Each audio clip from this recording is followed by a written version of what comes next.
if you run a limo business and you've got lots of different vehicles, sedans, SUVs, stretch limos, party buses, mini buses, motor coaches, and you're doing any sort of online marketing, have you ever thought to yourself, how much should I be spending on each vehicle category? If you haven't, that's probably the most important decision you will make as a limo business owner, especially if you're running any sort of pay-per-click marketing. And by the end of today's video, you're going to have a much better idea about how to think about where you should be allocating that spend. So why did this come up? Well, it's funny. Yesterday, I was sitting on a training call with one of our new account managers. So it was myself, our head of accounts, and this new account manager. And we spent about 10 minutes trying to diagnose a campaign of a returning client. So this is a Boston operator, larger limo company. They've got pretty much all of the vehicles I just went over, except for the larger like motor coaches. And so we have two campaigns for them. One that's more corporate, black car focused, and another that's more retail, stretch limo, party bus focused. And his corporate, after a few weeks, just was not performing well, had a low conversion rate. And we know that's typically a search query issue or a landing page issue. And we were racking our brains after 5-10 minutes, and we couldn't figure out what the issue was. We went through a full checklist, and we eventually decided we just need more, just let it keep running. Eventually it's going to improve itself. But I had a bit of an aha moment when we were comparing what he was spending on that campaign to his other campaigns. So we were running a shared budget, and I'm actually not really a fan of these anymore. I used to run them all the time, where you would just split. Let's say the client says they want to spend $100 a day. They've got two different campaigns. And so we would just split them between the two. And if you do a shared budget, sometimes Google will spend 75% on one, 25% on the other. And the whole idea is kind of crazy when you really think it through. I often ask the question, where do you want this ad spend spent? And a lot of times they say, I want more of everything. But think about that. That doesn't, if you really think critically about this, that's not the right answer. The right answer should be, okay, well, let's pretend all of these vehicles are just as available as all of the others. Well, then it should really start with the vehicle that has the highest profit margin. That should likely be the vehicle that the campaign is spending its resources on. That's usually not what people end up doing. They usually don't actually. And when I ask this question to new clients where they want to allocate their ad spend, I would say most, probably 90+%, just say more of everything. And so the easiest way to kind of figure out where should the dollars be spent is, number one, what are our most profitable vehicles? And usually that's going to be the vehicles with the highest margins. And that's typically always going to be the vehicles that cost more. Your stretch limos, your party buses, they typically have a higher built-in profit margin. Now, there's a downside to these vehicles, and that's that they are generally only going to be busy Friday, Saturday, Sunday, especially like Saturday night. That's probably the peak night for more retail focused companies that do stretch limos and party buses and those sorts of things. And so the first question is, okay, what are our most profitable vehicles? So that is likely, if a company owns those vehicles, going to be your stretch limos and party buses. Now, should we be investing money in both stretch limos and party buses, and how much with each category? Well, that's really going to depend on how booked up you are in the next 12 weeks. And I say 12 weeks because, and it's going to be different for every business, but how far in advance do most people typically book? And you might say, Mark, some people book a year out. Okay, I'm just talking about what is like the average. Sure, there's always going to be the outliers that book for next year, but what is the average lead time someone looks for?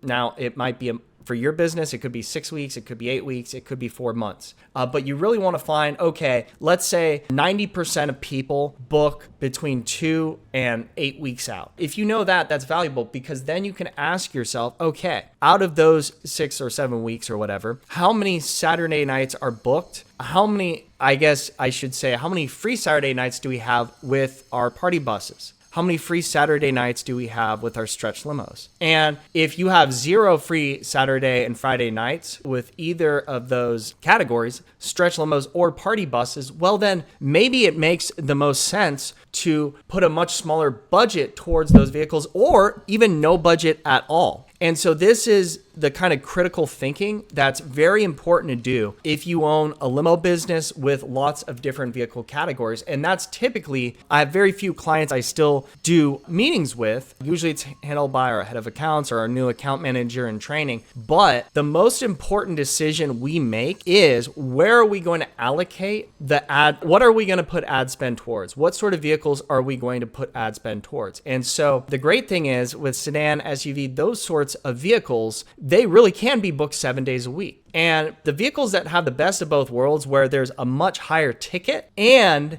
it can be booked 7 days a week, are going to be your sprinters, your minibuses, your coaches. Those vehicles have the best of both worlds, to where much higher ticket price, higher profit margin typically, whereas, sedan and SUV, it's got low profit margin, but it is 7 days a week. And then you have stretch limo party bus that is higher profit margin, but it's only, on Saturday, Friday, Sunday.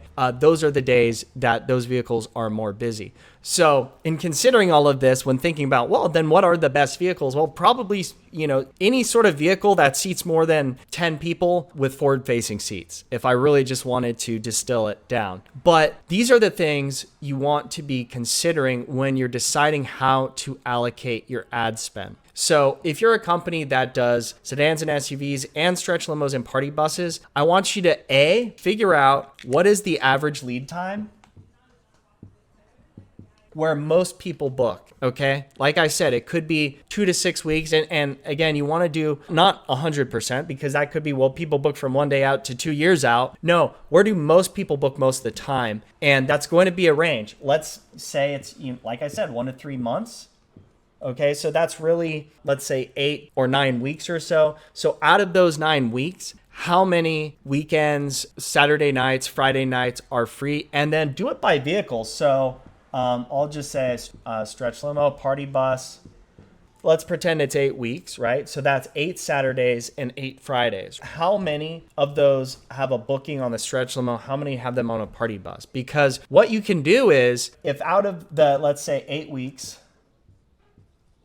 we have Friday and Saturday here, and we have all 8 on both of these. And on Friday and Saturday, we have, only 4 here and 4 here. Well, we probably don't want to be putting money into the stretch limos, right? Because those are pretty much all booked up. So what we generally with Google Ads, you likely want a separate campaign. It makes it easier to allocate the ad spend here. But if they're in the same campaign, you can just pause this ad group here for stretch limos and then just spend the money on party buses, because you still have some availability here. And not to say that you're not going to get Sunday day or midweek stuff, but ask anyone that does advertising for stretch limos and party buses. And by the way, this would be another great thing to track. It's funny, as I'm creating this video, I'm kind of thinking through other things that you want to be tracking. And really, out of the past 100 leads, you want to see, okay, what is the average number of leads that request for a Saturday night? What's the average number of leads that request for a Friday night, right? Saturday day, Friday day, Sunday night, and really start building these stats, because here's why. Let's pretend this was 8. You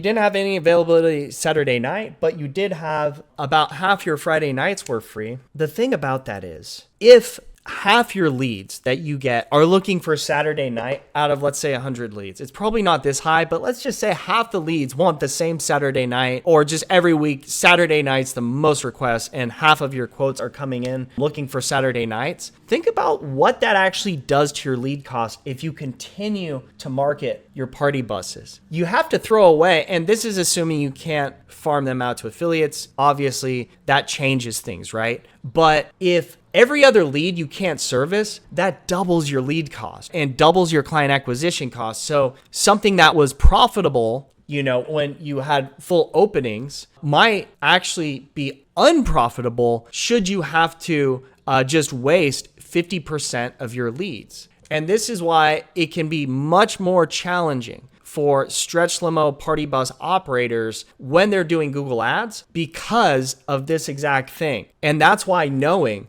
what percentage of people are looking for Saturday night and even like Friday night. Because if you go through, let's say, a busy season where you're like, man, we're booked up every Saturday night for all of our party buses, but we still have availability, on Friday night and Sunday on these buses, but half the people are looking for Saturday night. Okay, at a certain point, it might not even make sense to continue the marketing. But then this gets even more complicated because you really have to figure in your other costs. If you have fixed costs on these vehicles, which everyone does, right? That's your payment. If you finance your vehicle, that's your insurance. Things you pay every month. If you have an office space that you rent, you can kind of split that up between all of your vehicles, like calculate your total overhead split between all of your vehicles.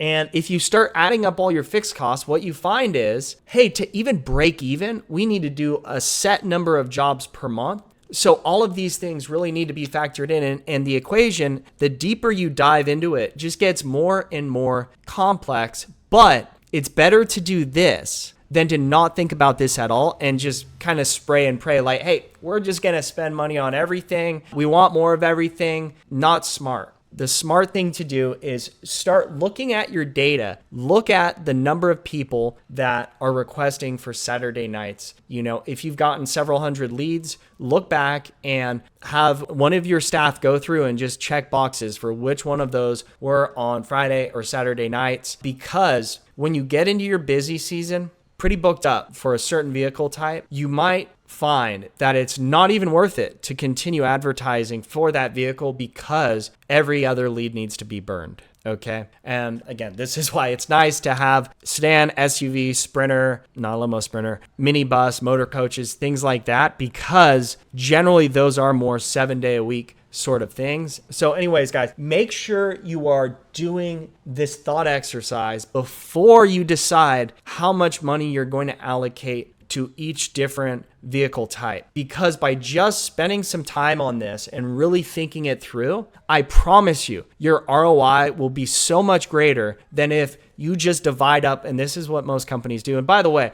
I'm the most guilty of this because clients used to ask, well, should we just split it up? I'd say, yeah, that sounds good, because I wouldn't really be thinking critically about these sorts of things, which you should be doing if you want to get a good ROI on pay-per-click ad spend. Now, if you're doing SEO, this is kind of different, right? Because with SEO, you're really like investing in your website, and you can have pages for all of these different things. And as your site ranks better, all of those pages will rank better. So this doesn't apply as much to that, but any sort of paid traffic spend, this applies for. So anyways, guys, if you enjoyed this video, please subscribe to the channel where I try to create content such as this each week. Thanks for watching, and I'll see you on next week's video.